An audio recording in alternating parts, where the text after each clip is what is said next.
Itigil ang lahat. Huwag mong babaliwalain ang mensaheng ito, Taurus. Kung ikaw ay matagal ng tahimik na nagtitiis, umiiyak sa katahimikan, lumalaban ng walang nakakakita, at patuloy na nagbibigay kahit ubos na, ang universo mismo ang tumatawag sa iyong pangalan ngayon. May lihim na pagbabagong paparating, isang pagbabagong hindi basta kayamanan, kundi gantimpalang hinubog ng iyong sakit, pagtitiyaga, at pananampalataya. Ang matagal mong paghihintay ay hindi aksidente. At kung naririnig mo ang mensaheng ito ngayon, hindi ito nagkataon.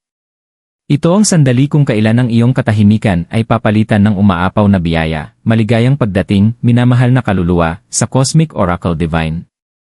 Isang banal na espasyo kung saan ang bulong ng mga bituin, ang karunungan ng universo, at ang kapalaran ng iyong espiritu ay nagtatagpo. Ako ang iyong gabay sa paglalakbay na ito, tagapagdala ng mga mensaheng hindi nakikita ng mata ngunit nararamdaman ng puso. Dito, hindi natin hinuhulaan ang kapalaran, inaalala natin ito. Para sa iyo, Taurus, ang enerhiya ngayon ay mabigat ngunit banal. Ang universo ay dahan-dahang gumagalaw sa likod ng mga pangyayari, binubuksan ang mga pintuang dati sarado, at inihahanda ang isang yugto ng kasaganahan na karapat-dapat lamang sa isang kaluluwang marunong magtiis ng tahimik. Huminga ka ng malalim. Makinig ka hindi lamang sa aking tinig, kundi sa pintig ng iyong kaluluwa. Dahil ang mensaheng ito ay para lamang sa iyo. Taurus, ikaw ang isa sa mga pinakatahimik ngunit pinakamatatag na tanda ng zodiac. Hindi ka maingay kapag nasasaktan. Hindi ka palaging humihingi ng tulong kapag nahihirapan. Pinipili mong dalhin ang bigat mag-isa, umaasang balang araw ay mauunawaan ng universo ang lahat ng iyong sakripisyo. At ngayon narinig ka na nito.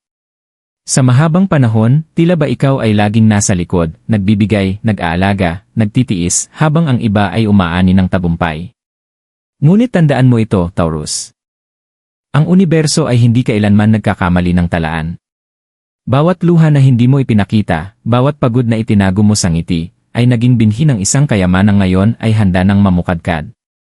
Ang enerhiya na pumapalibot sa iyo sa sandaling ito ay enerhiya ng pagbabayad. Hindi lamang sa pera, kundi sa seguridad, kapayapaan ng isip, at kasaganahan ng kaluluwa, may dahilan kung bakit ikaw ay pinatahimik ng buhay. May dahilan kung bakit tila mabagal ang lahat para sa iyo noon. Ang tahimik mong pagtitiis ay naging pagsubok ng universo. Mananatili ka bang tapat sa iyong sarili kahit walang agarang gantimpala? At pinatunayan mo. Habang ang iba ay sumusuko, ikaw ay nanatili. Habang ang iba ay nagreklamo, ikaw ay nagtiwala. At ngayon, ang enerhiya ay nagbabago. Mararamdaman mo ito sa maliliit na bagay muna. Isang biglaang oportunidad. Isang mensaheng hindi mo inaasahan. Isang ideyang parang binulong ng langit. Huwag mo itong maliitin. Ito ang unang patak ng ulan bago ang malakas na buhos ng kasaganahan. Kapag sinabi ng universo ang kayamanan, hindi lamang ito tumutukoy sa salapi. Para sa iyo, Taurus, ito ay kabuuang kasaganaan. Kayamanan sa katatagan, seguridad, tiwala sa sarili, at kapayapaan ng puso. Darating ang yugto na hindi mo na kailangang patunayan ang iyong halaga. Ang mga tao mismo ang lalapit. Ang mga pagkakataon ang magbubukas ng pinto para sa iyo. At ang pinakamahalaga, hindi mo na kailangang magsakripisyo ng sarili para lamang mabuhay. Ang buhay mismo ang magsisilbi sa iyo. Ngunit Taurus, bago tuluyang dumaloy ang umaapaw na kayamanan, may isang mahalagang paalala ang universo. Hindi lahat ng tao ay handang makita kang umangat. May mga kaluluwang nasanay na ikaw ang laging nagbibigay. Ikaw ang laging nandyan. Ikaw ang laging tahimik na sumusuporta mula sa likuran. At kapag nagsimula kang tumanggap, kapag ang enerhiya ng kasaganahan ay lumapit sa iyo, may ilan na makakaramdam ng pagkabalisa, selos, o takot na ikaw ay mawala sa kanilang kontrol. Ito ang dahilan kung bakit hinihiling ng universo na piliin mo ang iyong kapayapaan. Hindi lahat ng may ngiti ay may mabuting intensyon. Hindi lahat ng lumalapit ay dapat mong papasukin. Makinig ka sa iyong pakiramdam. Ang Taurus intuition ay mabagal ngunit eksakto.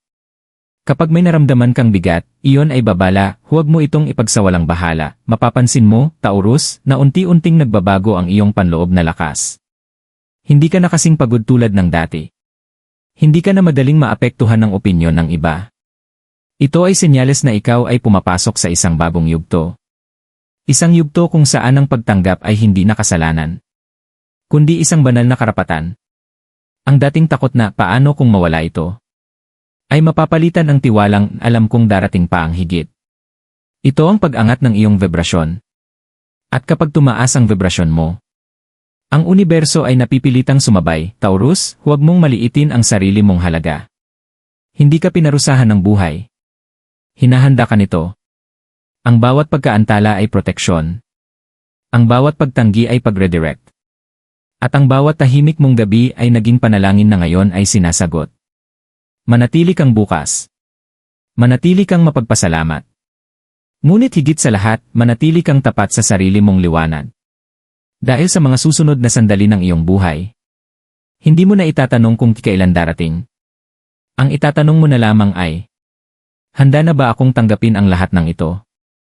Taurus, ngayon ay hindi lamang basta pakikinig. Ito ay isang banal na pag-aaktibo.